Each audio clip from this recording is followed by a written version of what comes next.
Oke, selamat menonton kembali di Filosofi Teras part 1-nya yang isinya prakata, kata pengantar, dan bab 1. Nah, sekarang kita akan masuk ke kedua.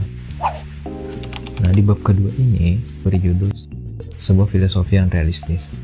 Pada awal babnya ini, penulis bercerita dia dihadapkan dengan lingkungan teman yang ekstrovert, dan ini berbeda dengan diri penulis. Kan diri penulis ini digambarkan selalu serius. Nah, dari sini kemudian penulis mengingat hasil survei dari bab 1, yaitu survei kekhawatiran nasional. Penulis kemudian mengingat kalau kekhawatiran itu akan menjadi salah satu ancaman fisik tersendiri. Karena bawaan penulis yang seringkali pesimis dan berpikiran negatif, akhirnya penulis dinasihati agar melakukan sebaliknya, yaitu berpikir positif, yang pada saat itu memang sangat populer. Pada tahun 2000 itu memang ada beredar video yang berjudul The Secret. Bagi teman-teman yang pernah melihat The Secret, di situ ada menjelaskan tentang the law of attraction atau hukum ketertarikan, yang isinya menjelaskan ada hukum yang muncul merespon pikiran kita, sehingga dianjurkan pemikiran positif. Namun dalam buku ini menarik karena pada halaman 16 buku ini kemudian menawarkan pembantahan psikologi positif tersebut. Di halaman 16, perkembangan terakhir ilmu psikologi justru menemukan adanya potensi masalah dengan ajaran berpikir positif. Ada artikel dalam New York Times menyebutkan bahwa positive thinking justru sering menghambat. Beberapa eksperimen menunjukkan mereka yang menerapkan positive thinking dalam berusaha mencapai tujuannya seringkali memberikan hasil yang lebih buruk dibandingkan mereka yang tidak menerapkan positive thinking. Positive thinking, tanda kutip, menipu pikiran kita, beranggapan seolah-olah kita sudah mencapai yang kita inginkan, sehingga dia melemahkan keuletan kita di dalam berusaha. Namun sebaliknya, sekadar menyuruh orang berpikir realistis saja juga tidak memberi hasil yang lebih baik.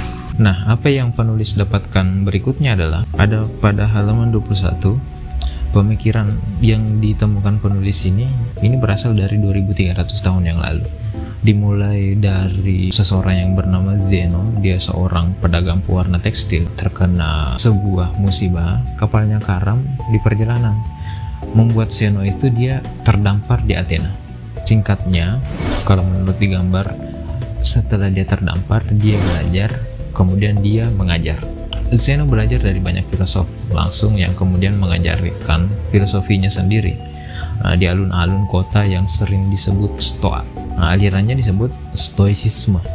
Stoa inilah yang kemudian diadaptasi menjadi buku, sehingga disebut sebagai filosofi teras. Kemudian lanjut di bab 3. Di bab 3 ini diberi judul Hidup Selaras dengan Alam. Pada bab ini dijelaskan bagaimana manusia memiliki akal, sehingga ketika menggunakan akal maka kita telah menjalani yang dinamakan takdir. Seseorang yang tak menggunakan akalnya akan jauh dari keselarasan, makanya yang dihasilkan adalah kesengsaraan.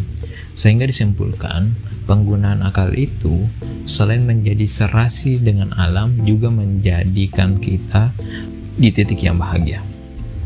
Nah, di halaman 36 ada contoh, karena keterkaitan adalah bagian dari alam. Misalnya, menurut buku ini, marah-marah karena kita menginjak tai kucing adalah melawan alam. Itu karena kita melakukan sebuah kesia-siaan. Begitu juga dengan menyesali kondisi kita dilahirkan, entah itu kondisi keluarga, negara kita, tempat dilahirkan, kondisi kesehatan kita, semuanya sudah terjadi mengikuti keteraturan alam. Jadi untuk apa disesali, ditangisi, dan disumpah serapahi? Nah, itu rangkuman dari di bab 3 yang menurut saya menarik untuk dipahami. Kemudian lanjut pada bab 4, dikotomi kendali. Pada bab ini adalah menurut saya kunci utama menuju penerapan buku ini.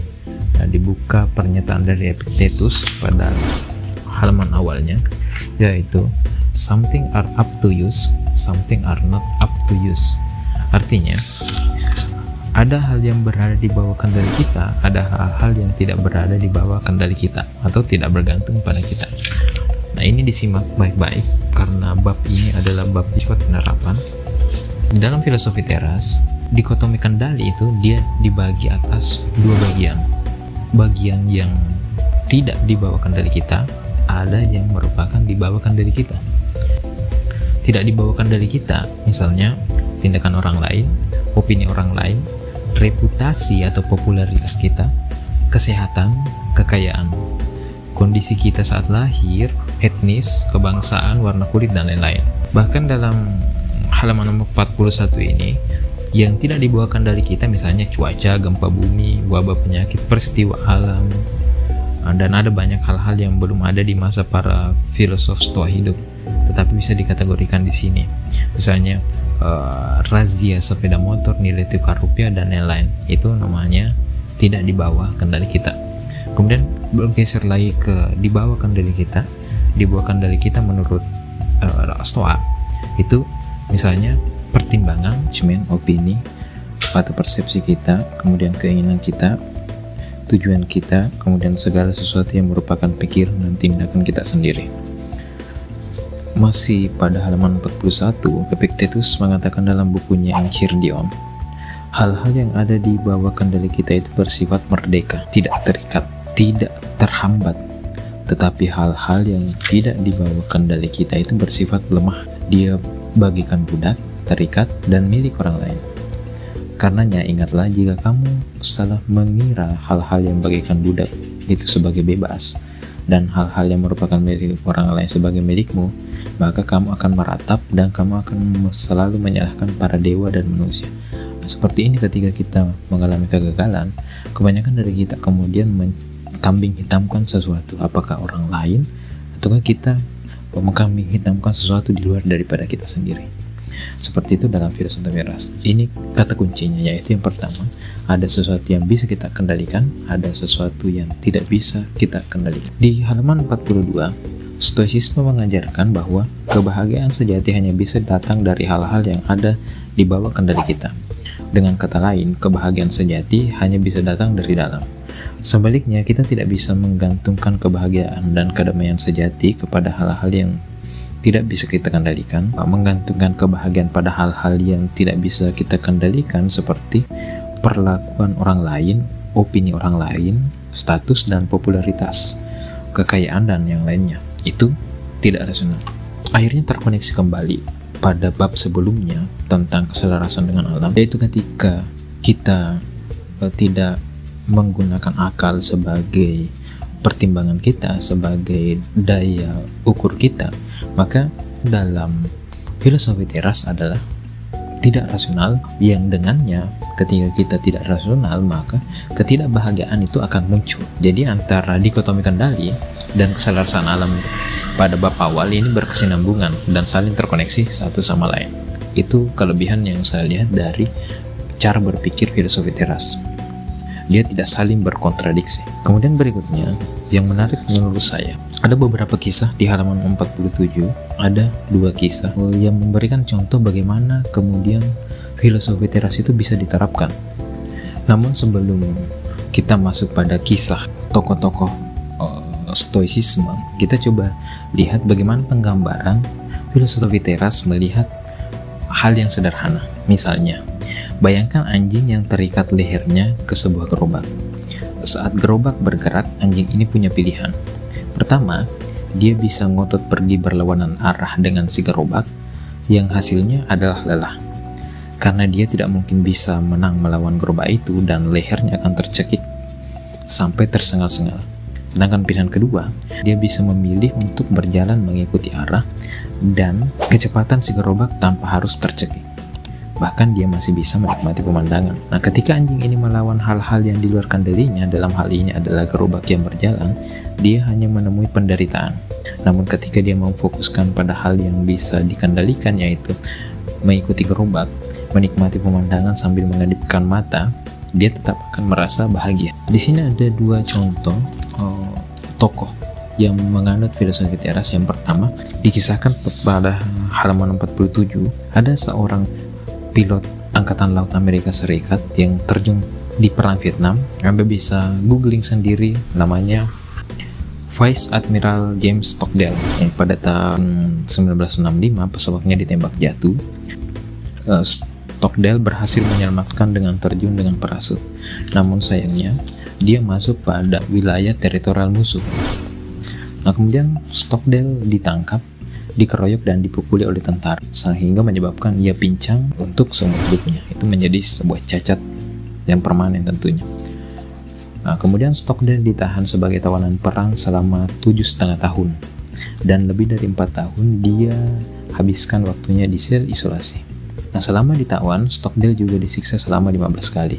Selama di tahanan, Stockdale berusaha mempertahankan moral tawanan yang lain dan menghibur mereka jika mereka akhirnya takluk di bawah penyiksaan fisik. Sesudah bertahun-tahun melalui isolasi, cedera permanen, sampai penyiksaan, akhirnya Stockdale dibebaskan dan kembali ke Amerika Serikat. Beliau kemudian menuliskan esai yang berjudul Courage Under Fire, Testing Epictetus Doctrine in a Laboratory of Human Behavior. Di situ dia kemudian menuliskan rumus-rumus yang dia pakai sehingga dia bisa mampu bertahan selama 7,5 tahun itu, dan bahkan 4 tahun di dalam sel isolasi. Stoicisme akhirnya bisa membantunya melalui hidup.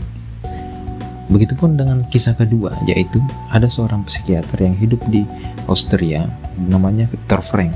Dia hidup di Perang Dunia Kedua. Nah, ketika Nazi memasuki Austria, Frankl dan keluarganya yang keturunan Yahudi, dia diciduk dan dikirim ke ghetto, kemudian dipindahkan lagi ke kamp konsentrasi. Ayahnya meninggal di kamp konsentrasi, ibu, saudara laki-laki dan istrinya dibunuh di kamp konsentrasi.